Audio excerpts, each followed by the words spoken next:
guys, another video. Alright, in this video I'm going to be showing you guys I planted some Indian corn. Yeah, that was given to me from a fellow gardener. Yeah, so I'm going to try to grow corn again. It's been a failure because worms, yeah, worms just keep eating everything. Yep. And over here is some squash also. So there's squash here, corn here, corn. Yep. So this is a quick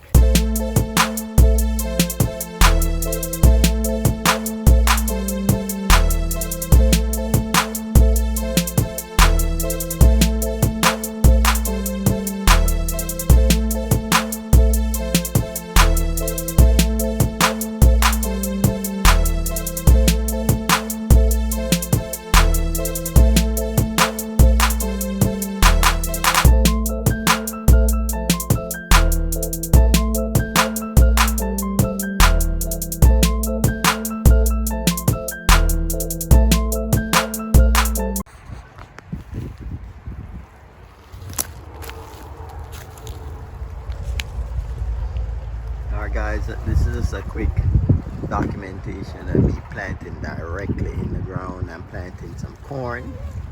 Them Indian corn is actually in the ground. This is maybe a week and a half now, going on 2 weeks. And that is a long neck pumpkin or something. I think that's the name of it. Alright, so that's it. Continue giving you more updates.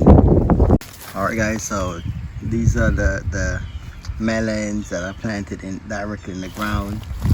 Yeah, there's some here that these grow, growing and looking good.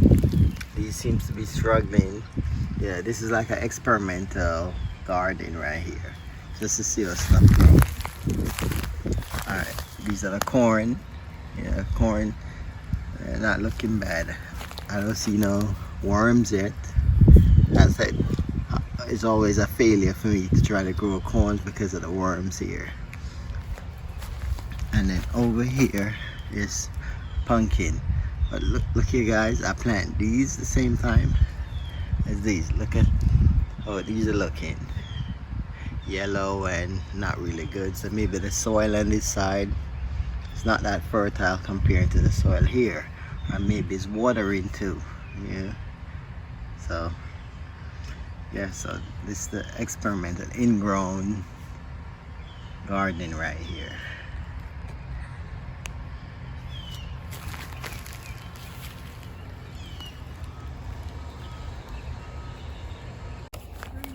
Hey YouTube, what's up? This is Dan Permaculture Food Forest.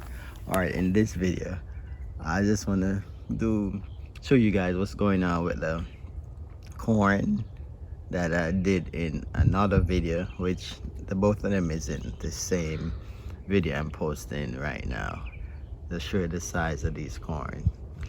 Right, this is the first time that I actually got my corn to grow this size. Normally this is the size they would be, and it would be eaten up by worms and stuff like that. And another this was like one of my experiments, yeah, that I'm actually doing.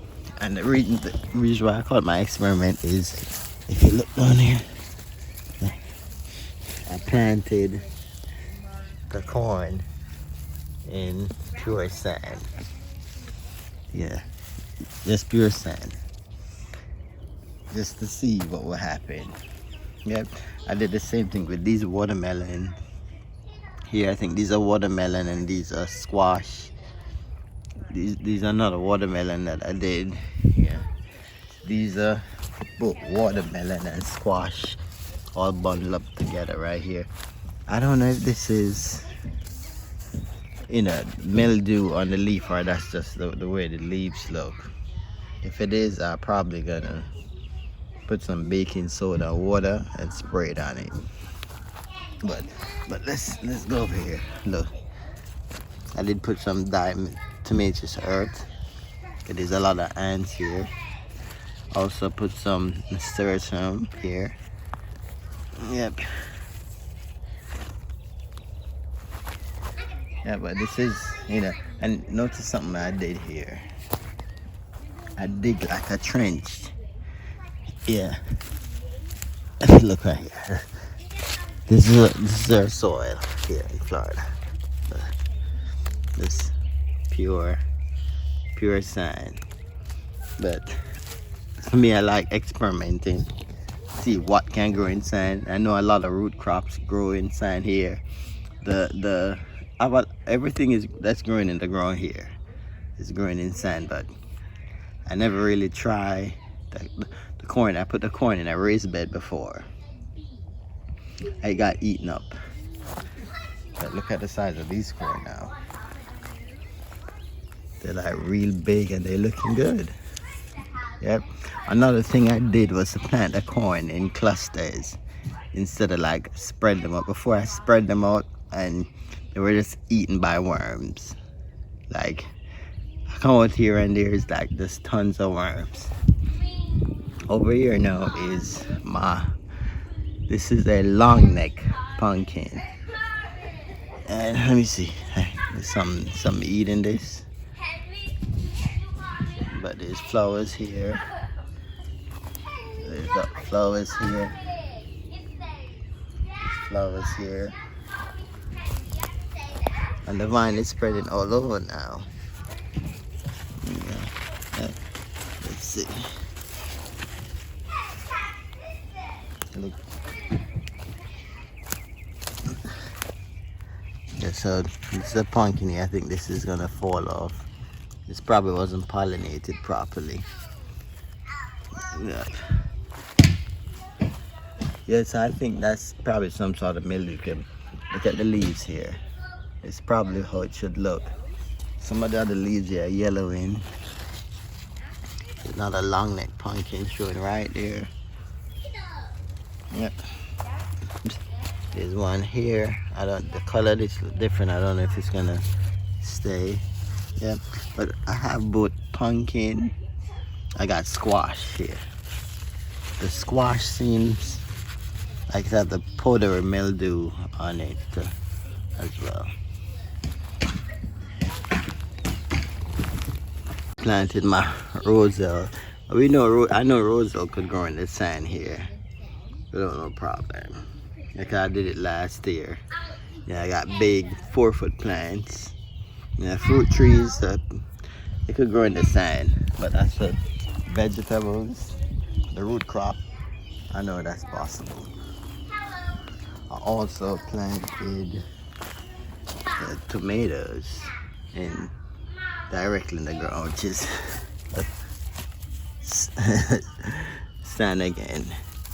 Yep, just put the wood chips around it, and there's a bunch of tomatoes. It's loaded with tomatoes. Tomatoes. Look over here. Look at a bunch of tomatoes.